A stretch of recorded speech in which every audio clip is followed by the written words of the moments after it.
Okay then, so let's add some effects.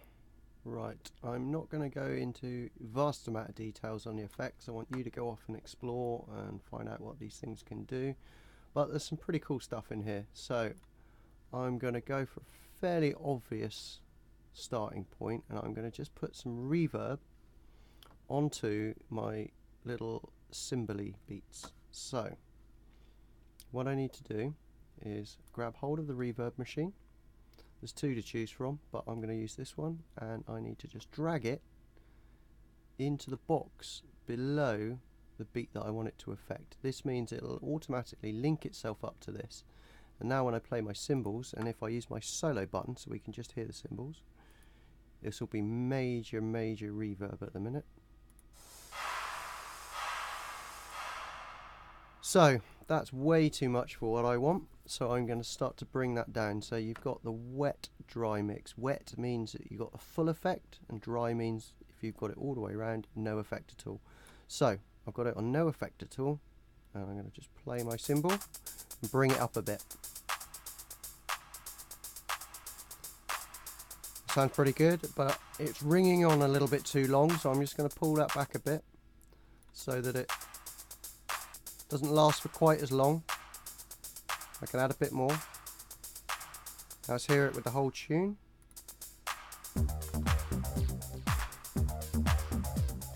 So there we go, I got a bit of reverb on there. I am also going to make my beat sound a bit heavier, and I'm just going to use a equalizer, graphic equalizer. So I drag it in under beneath my beat. Now this is just like you got on your stereo. You can turn the top end of it up or the bassy end of it up, depending on which bit of the sound you want to try and push out a little bit more. So I want my beat, I want a bassy beat, so I'm going to turn that one on, which turns on the low end, and if I just play it and I turn it up, you'll hear it get to probably a silly amount, but just to show you.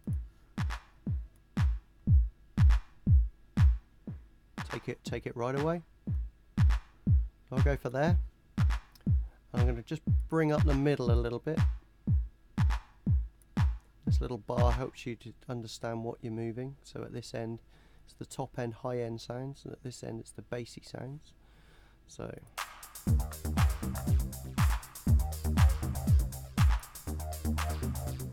important part of any dance music is to have a good sounding beat. It's the bones of the track really.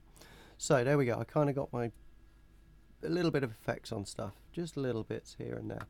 Don't always need loads, but sometimes, you know, dubstep, you get those basses to sound really crazy, you're going to need some extra full-on sound added stuff. So here we go. Now I want to do a little bit of interesting stuff here where that beat kicks in. So I want to make it kick in, so I want it to roll, and it'll be easier to show you and then you'll know what I'm talking about. But again, in dance tracks you hear this sort of stuff all the time.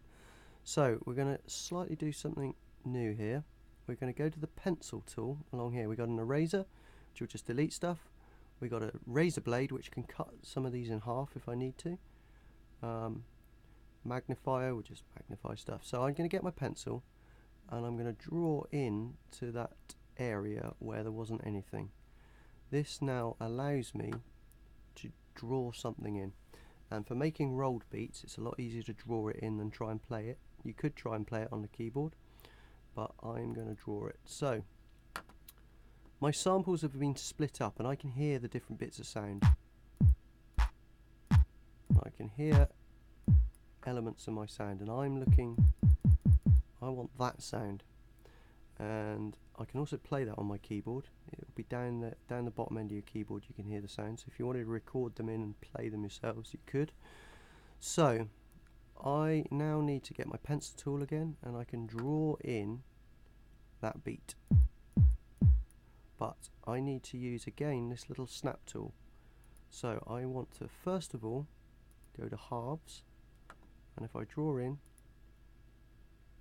I draw a beat in on half, I move it again, I can move it into fours, do 2 4s there, and then if I move it to right to 16s, and then I pencil mark in my 16s. This will make more sense when I play it back to you. And I click here and I come out. I should have explained actually, when I click on any one of these boxes, and if I double click on it, I can see the drum pattern. There it is, and I can see that, and I can delete bits of that if I need to, or I can move them. And then if I want to come back out of that, I click on that little box there. So I clicked on that box and I can see the area that I wanted to work in. It's highlighted. There's my beat running up to it, and there's the new beats I put in, and then there's the beats kicking back in again. But the highlighted area is the area that I've clicked on and I wanted to work in. So I come back out of that. I can play that to you now so you kind of understand what I've just done.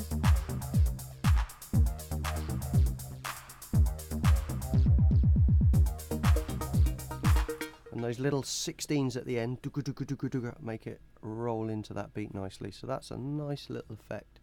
Hear that again and again in dance music. Really long build-ups, so you don't have to do it as short and as quickly as I did it.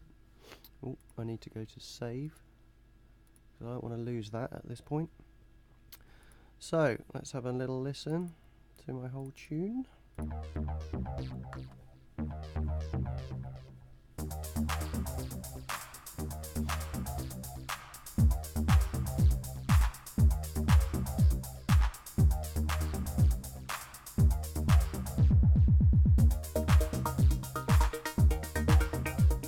Right, it's sounding good. I want to add one more thing, which is a little top end, which we will look at in the next tutorial, and it'll be using an arpeggiator. So that really helps you out if you don't play keyboards very well and you struggle to make a tune. It really helps you out with that sort of stuff. So on to arpeggiators.